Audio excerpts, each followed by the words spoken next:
എൻ്റെ മൂഡ് ഇതായിട്ടിരിക്കുകയാണെങ്കിൽ നീ എൻ്റെ അടുത്ത് വരല്ലേ എന്ന് പറയും. അതായത് ആക്ച്വലി നമ്മുടെ ഇൻസെക്യൂരിറ്റീസ് ആണ് അവിടെ ആ കുഞ്ഞുങ്ങളിലേക്ക് പല പേടികൾ ഇന്നും നമ്മുടെ ഉള്ളിൽ ഒരു വലിയ മുറിവായിട്ട് നമ്മുടെ ഉള്ളിൽ കിടക്കുന്നുണ്ട്. കാരണം ഇപ്പം നമ്മുടെ കുഞ്ഞുങ്ങൾ നമ്മൾ കണ്ടിട്ടില്ലേ, ശരിക്കും നമ്മൾ അവരെ അടിക്കുന്നത് അല്ലെങ്കിൽ അവർ ചെയ്യുന്ന തെറ്റുകൾക്കല്ല. ചിലർ പറയുന്നത് കേട്ടിട്ടില്ലേ, എനിക്ക് കൺട്രോൾ ചെയ്യാൻ പറ്റില്ല, എൻ്റെ ഉള്ളിൽ ദേഷ്യം. നമ്മുടെ ദേഷ്യങ്ങളല്ലേ നമ്മുടെ കുഞ്ഞുങ്ങളിലേക്ക് പലപ്പോഴും അവർ ചെയ്യുന്ന ശരി തെറ്റുകൾക്കപ്പുറം ഞാൻ പറയും എൻ്റെ മൂഡ് ഇതായിട്ടിരിക്കുകയാണെങ്കിൽ നീ എൻ്റെ അടുത്ത് വരല്ലേ എന്ന് പറയും. അതായത് ആക്ച്വലി നമ്മുടെ ഇൻസെക്യൂരിറ്റീസ് ആണ് അവിടെ ആ കുഞ്ഞുങ്ങളിലേക്ക്. അപ്പം നമ്മൾ ഹീലാകുമ്പോൾ ശരിക്കും നമ്മൾ സേവ് ചെയ്യുന്നത് അവരെയാണ്.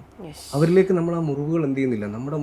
നമുക്കുണ്ടാകുന്ന നോക്കിയാൽ പല പേടികളും നമുക്ക് വന്നിട്ടുള്ളത് നോക്കി നമ്മുടെ അച്ഛനമ്മമാരിൽ നിന്ന് വന്ന പേടികളായിരിക്കും.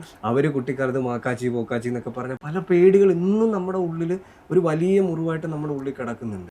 ഇത് തിരിച്ചുകൊണ്ട് കേട്ടോ, നല്ല എൻവയോൺമെൻറ്റ്, പേരൻസ് നല്ല എൻവയോൺമെൻറ്റ് കൊടുത്ത മക്കളെ നോക്കിക്കേ, അവരേറ്റവും നല്ല രീതിയിലാക്കിയിട്ടുണ്ട്. അപ്പോൾ ശരിക്കും ഞങ്ങളുടെ ഒരു മിഷൻ എന്ന് പറയുന്നത് അതാണ്. നമ്മുടെ പേരൻസ് അവരുടെ ഉള്ളിലെ മുറിവുകളെ ഹീൽ ചെയ്തിട്ടില്ലെങ്കിൽ അവർ പോലും അറിയാതെ അൺകോൺഷ്യസ്ലി ഇവർ നമ്മളിലേക്ക് ഇത് തരുന്നുണ്ട്, പാസ് ഓൺ ചെയ്യുന്നുണ്ട്. പക്ഷെ നമുക്ക് ശരിക്കും നമ്മുടെ ജനറേഷന് കൊടുക്കാൻ പറ്റുന്ന ഏറ്റവും വലിയ വെൽത്ത് നമുക്ക് അവർക്ക് സ്വത്തുണ്ടാക്കി കൊടുക്കുകയോ പണം ഉണ്ടാക്കി കൊടുക്കുകയോ ഒന്നുമല്ല, നമ്മൾ ഹീലാകുക എന്നുള്ളതാണ്. കാരണം നമ്മുടെ ഉള്ളിലെ മുറിവുകൾ ഇല്ലാന്നുണ്ടെങ്കിൽ you are actually saving your generation. നമ്മുടെ അടുത്ത ജനറേഷനെയാണ് നമ്മൾ അതിൽ കൂടെ സേവ് ചെയ്യുന്നത്.